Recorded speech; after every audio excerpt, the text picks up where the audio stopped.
Hello and welcome. Thank you. Thank you for this opportunity. Please introduce yourself and tell us your areas of expertise.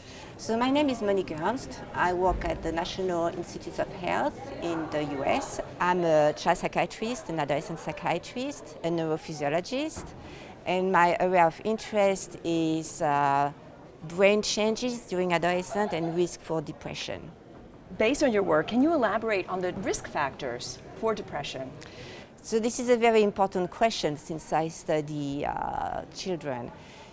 The idea is that during childhood up to adolescence, there is a similar rate of psychopathology between males and females in terms of depression and anxiety.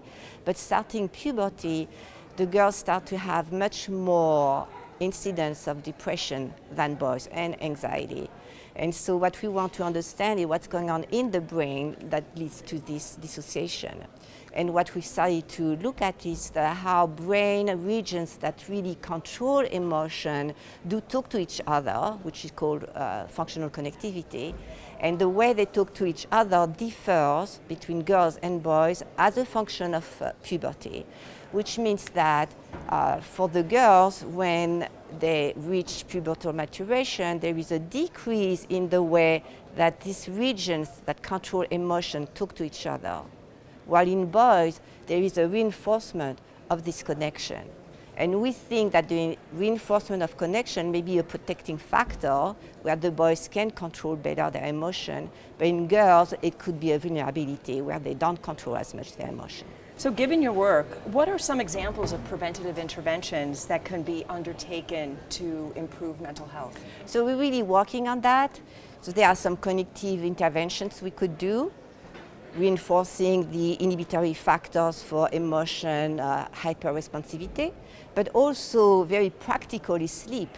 So decrease of sleep leads to emotion dysregulation. And we know that adolescents change their sleep pattern, so they need to sleep later in the morning and are up later in the evening. And this is biological. It's not because they want to party. It's biological. And so what is happening is in the US, adolescents go to sleep at 7 in the morning, go to school at 7 in the morning. Doesn't make sense. Some parts of the US have started to change the schedule, and adolescence starts at 9 or 8:30 a.m.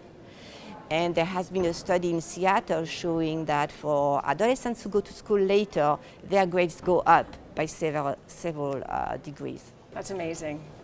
Thank you so much. You're welcome. Thank you.